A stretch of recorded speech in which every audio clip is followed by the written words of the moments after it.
Good evening and welcome to BBC Two's Answer to Question Time. That's Gardner's Question Time, of course. In the news this week, fears are expressed that the strain of constant electioneering may be taking its toll on Glenys Kinnock. Mrs Thatcher makes a controversial appearance on Croatian television to advertise electric razors.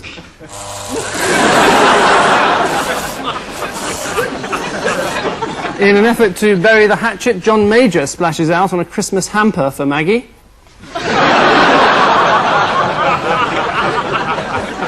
On Ian Hislop's team this week, star of No Frills, Alexei Sale's Stuff and An Actor's Life for Me, and currently appearing in, well, this programme, obviously, Jan Ravens.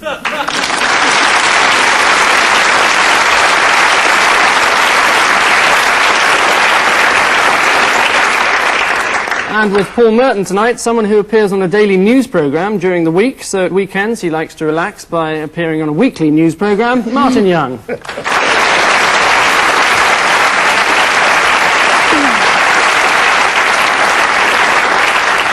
And so we amble gracefully into our opening round. Ian and Jan, what's this new release? That's Mr. Richter. There's Linda Chalk again. Oh yes, he's the guy that's just been released from Iraq, and he very sensibly decided to go straight home. He obviously, I think, had seen the VIP suite at RAF Lynham where all the others were compelled to go. But no thanks, I think I'll pop off to my home in Kew. Yes. He was kept hostage by Iraq, who we used to be friends with, and no one said a word then, but after the war we decided that this was a terrible thing, that he should be kept hostage. And he was put inside for bribery. The evidence created by the West Midlands Police Squad, I believe. Yes, I suppose I'll give you an extra point for that, Ian, for a touch of satire. Yes, it's Ian Richter. It wasn't a touch of satire, it was just abuse. Yes, oh, the points for that then, all right, on him. You can do abuse, can't you, Paul? Queen Mother's an old bag.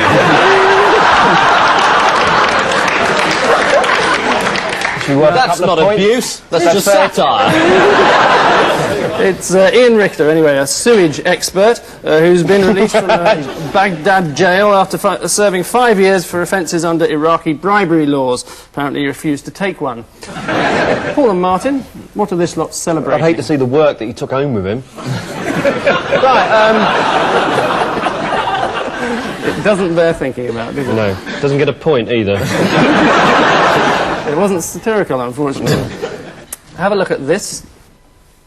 This is the 1991 police ball, which was held at in the Strand this year. Yes, this is the Winston Silcott trial. I believe he was serving 2 life sentences. He'll be very pleased that his sentence has now been halved.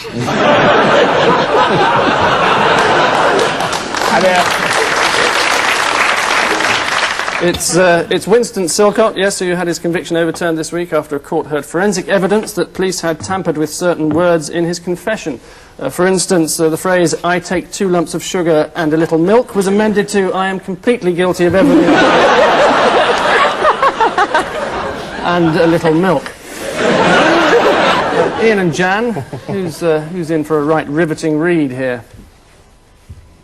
Oh, this is the chap in the hat. It's the silliest hat competition. He's been voted the winner. He's won. They've said, you know, that it's all perfectly fine. They've said that the government were wrong to put a gag on the press, and so they're all tee-hee. They're all very pleased about that. No gags in Spycatcher. God. One of the most boring books ever written.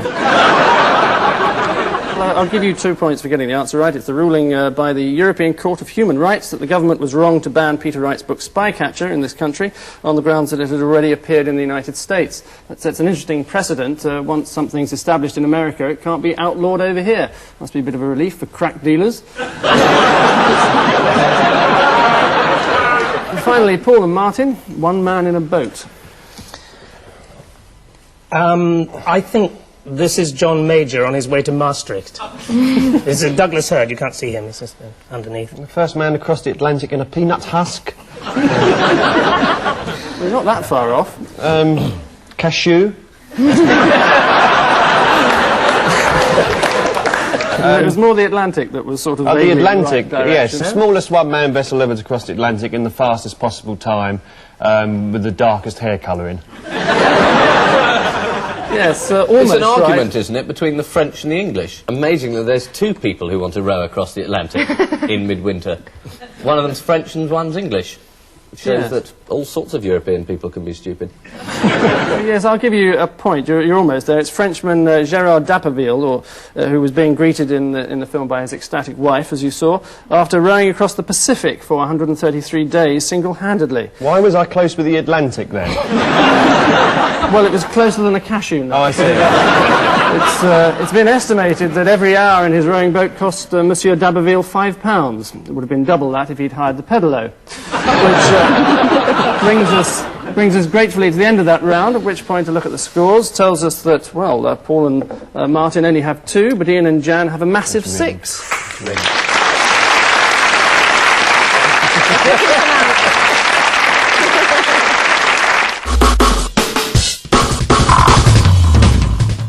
Well, it's time now, by way of an aside, for our irrepressibly popular caption competition. Each team is shown an unsightly image of the week's news and is naively expected to come up with an amusing caption by the end of the programme. Paul and Martin, here's yours. Ian and Jan, yours is here. And before you start thinking about that, time for you to start thinking about this. We're going to show you a headline from the tawdry world of tabloid newspapers.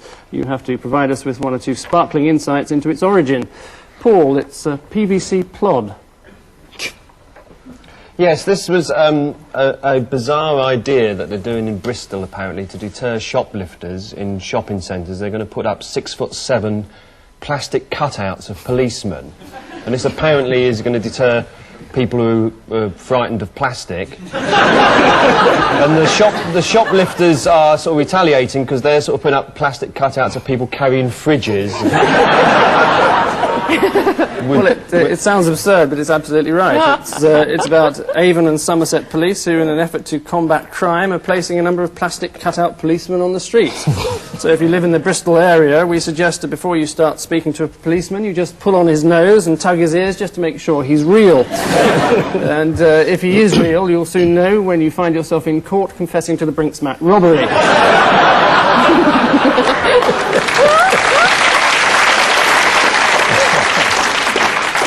Martin, some llamas on the line for you. Ah, well, this is an easy one. Every time at this time of the year, British Rail have this problem with these llamas falling out of the sky. Because llamas, they like to nest at the top of high trees. That's right. And come autumn, so there's leaves fall down, the llamas go, like that. Exactly. It's British Rail again, and a rather amusing compilation of excuses for delays collected by angry passengers. Among the most exotic were llamas on the line, herons mating on the line. I'd have thought herons nesting on the line would be more plausible, given the interval between trains. And finally, and most bafflingly of all, a train on the track. Must have come as a bit of a shock. Jan, a bit of a tease for you. MP's sexy phone line unplugged. Well, this will be one of these phone lines where you ring 0898 and somebody like tempting Theresa Gorman gives you the inside information on her hormone replacement therapy. Or where Virginia talks bottomly. Or something of that nature. Yes, or should I say no? Obviously. Paul, any ideas, or Martin? Yes, I think that probably they've discovered that these MPs, when they're not shouting at each other in the chamber, are actually phoning up the porn lines, and they've put a block on their phones so they can't phone the 0898 0836 numbers. Absolutely. You seem to know that seem to number know, off yes. by now. Well, that's my home number.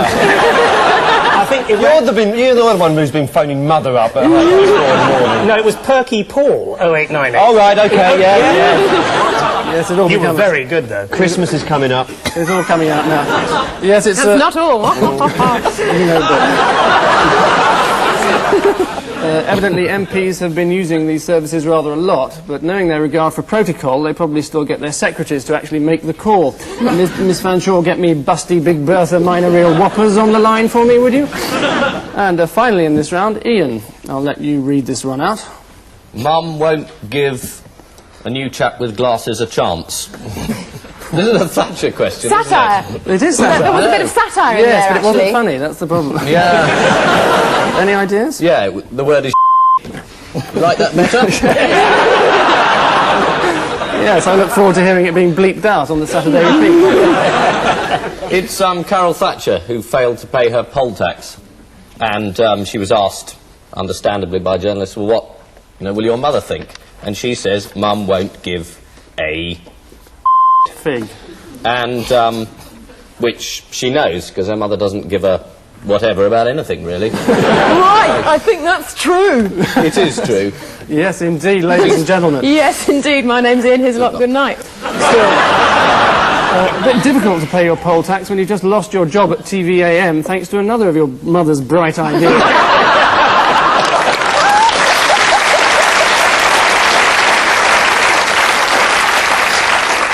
I bet their Christmas dinners are going to be fun. More Lucasade, Mother? Which neatly wraps up round 2, at the end of which I can tell you they've now drawn level, because Paul and Martin have 8, and Ian and Jan also have 8.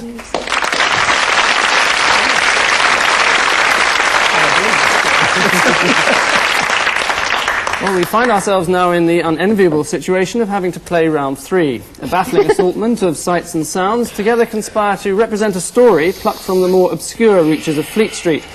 Ian and Jan, unpick this.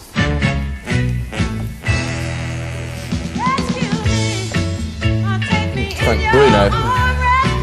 He's the bag. Scotland? Cricket. No, yes. I can tell that much. Not England, they hit it. Yeah. That's the SAS. Motto, shoot to kill. No, who dares wins. And that's a boat. Well spotted. This is about a sort of obscure Scottish gentry person who got sort of taken over by one of those sort of Eastern cults. Islam. One of them. It was a Not for us to branch. say, Ian. And his dad hired these soldiers, SAS Yep. people, to send him to a remote part of the country and deprogram him. Yes, And all those people were actually Sufi Muslims. they were. Muhammad Ali, formerly known as Oh, well, that Cat must have been it Stevens. then. Yes, not that Cat Stevens was a Sufi, of course. We'd like to make that No, absolutely he's a clear. Shiite.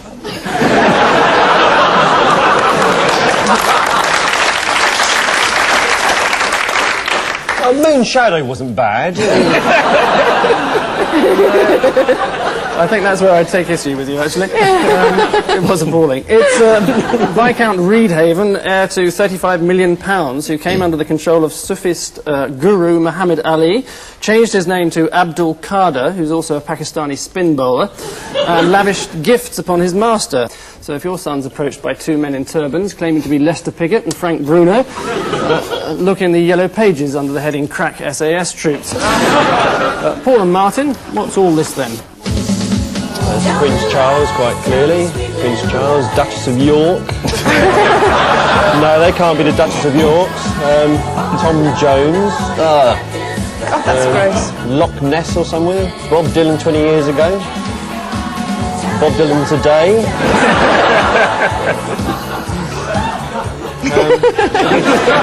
Well, that's something to do with lies, then, I don't know. We hired a PR woman this week. If that's the tell me lies Oh yes, joke. it was a nice bit of totty, and they all sort of said, Leggy whatnot Belinda has been appointed his PR, and so Did they? she's got Princess Di saying, I have to turn up William and Harry's trousers just like any other mum. And so they're obviously sort of trying to make them a sort of gorgeous, homey couple. all of a Yes, sudden. it's all But I don't very- know what Someone that's else to do on the with panel that. had said he'd hired a bit of totty. Well, it was only because you were talking about totty before. I hadn't actually heard the term for about 98,000 years. A public schoolboy like you to remind me that such terms exist. Well, Anyway. yes, exactly. Meanwhile, I'll just several hours apologise for ago- my education immediately. Yes, where were we? It's the biggest liar in the world contest, held in the Lake District this week. Only politicians and lawyers were barred from entry, I suppose in the same way as professionals are banned from the Olympics. The finalists were a Chinese woman who said she'd been engaged to Prince Charles, a man who claimed he was a ghost, another who insisted he'd written Mr. Tambourine Man, and the winner, Mr. Reg White, who claimed that he, not Tom Jones, started the tradition of singers being pelted with women's underwear. For his prize, he wins a fortnight in the Bahamas with Kim Basinger. No, not really. It's a weekend in Bournemouth with Maggie Philbin.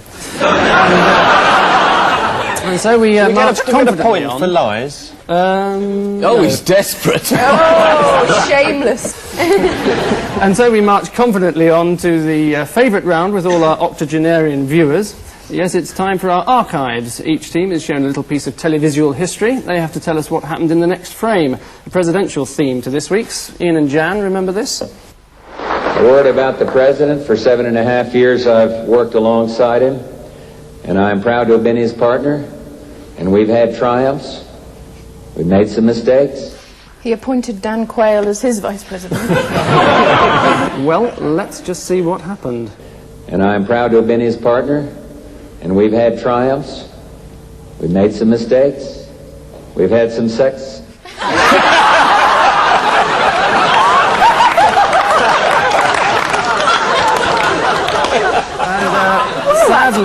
Sadly for him, he went on.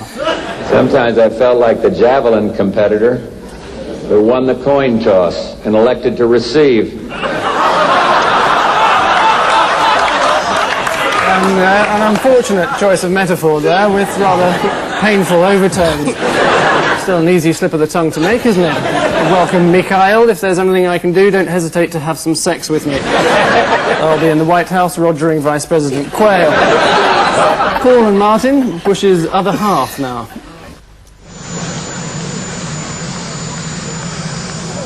It's Nancy saying I've had some sex with Frank Sinatra.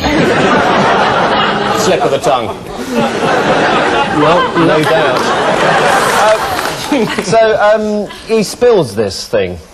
He falls over, breaks his leg, something else happens. Well, you're almost right, apart from that you haven't got any elements of the answer. But let's just see.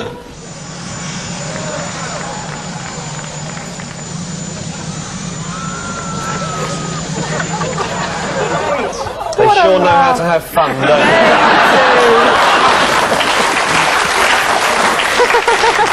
What is wrong with Americans? No one really knows, yes. Still, I bet they're fun to sit behind in the cinema. All of which heralds the end of round 4, at which point I can tell you, Paul Martin only have 8, but Ian and Jan have forged ahead with 10.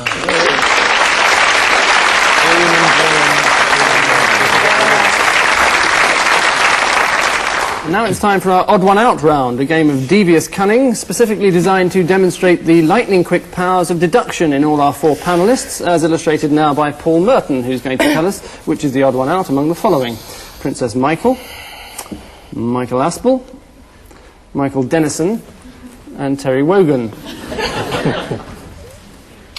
I might be a bit thick here.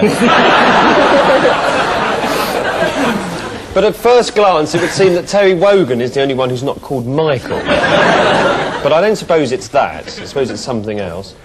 It must have something to do with the name Michael. And is Terry Wogan's first name Michael? Well, incredibly, you're right, I have to say. I'm extremely annoyed, but you are right. The answer... So good.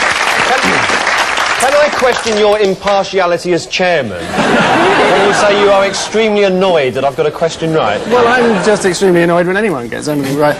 The answer is that 3 of them all have exactly the same Christian names. Michael Aspel is Michael Terence Aspel, Michael Dennison is Michael Terence Dennison, and Michael Wogan is Michael Terence Wogan. Of course, the only one not called Michael is Princess Michael, whose real name is Christine, but obviously Princess Christine would have sounded ridiculous, so they went for Princess Michael instead. I believe it was the idea of King Stephanie. Ian, 4 unlikely bedfellows for you. Bernard Ingham, Diana Ross. No, that's Michael Jackson. Bernard Levin and Jimmy Carter's sister Ruth. Ah. Oh, a person who's never out of the newspapers. Well, I would have to guess, apart from Bernard Levin having 2 pairs of spectacles on, which no one else has got. I don't suppose I'm going to get any marks for that. No. He joined a cult, so I would guess we're on cults here. We are. Bernard Ingham, yes. Yes, he worshipped Mrs. Thatcher. Is it that Jimmy Carter's sister is the only one there who's an overblown tart?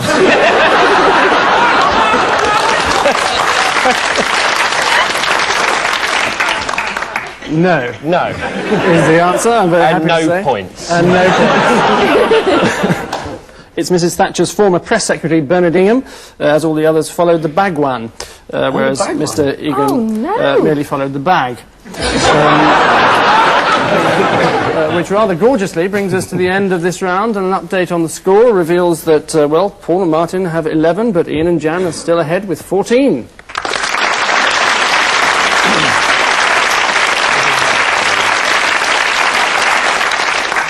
And so at last we stumble upon our final round, which regular viewers to this programme, if that's not a contradiction in terms, will know is our missing words round. Right, well, Paul and Martin, you're very much in the descendant, as it were, at the moment.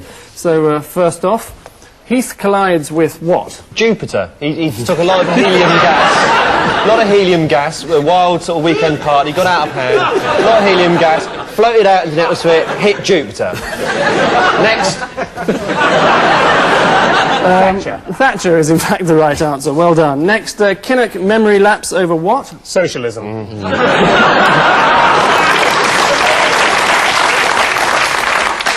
His U-turn is actually the right answer. Ooh. Next, time for Nigel to change his what? Underpants. Image. Not Skin quite. cleanser. Image. Tune is actually the right answer. I'm afraid I can't listen to that any longer.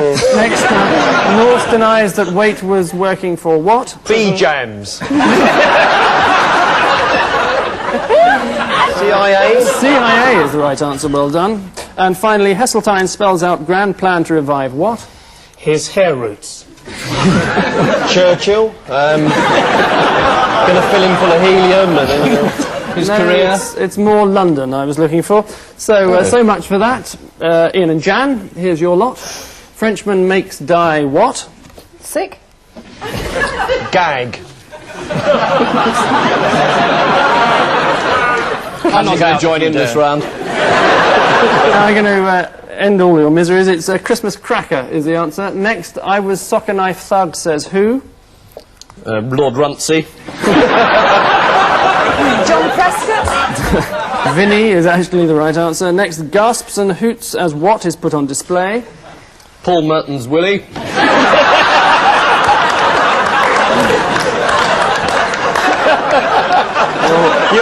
You'll never make it stand up in court.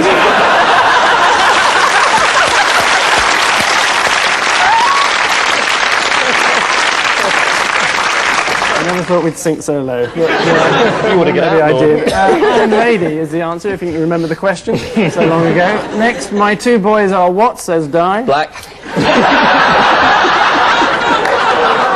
Plenty is in fact the answer. And lastly, Major ponders offer from who? The RSC. Screaming Lord Such. Edwina Curry. No, they're all better answers than I got. Trader. Down. Europe is in fact the answer. Oh. So after that sad display of clutching at straws, the end result is that this week's Dirty Rascals are Ian and Jan with 14, and this week's King of the Castles are Paul and Martin with 15.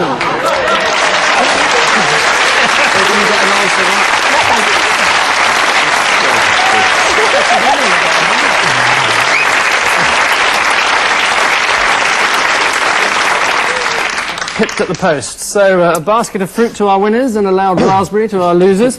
But before they dive headlong into the bar, I have to remind them of their contractual obligations as regards our caption competition. So captions to the ready. Paul and Martin, what did you think of for this one? I've just bought Terry Waite's Christmas present. It's a 5-year diary.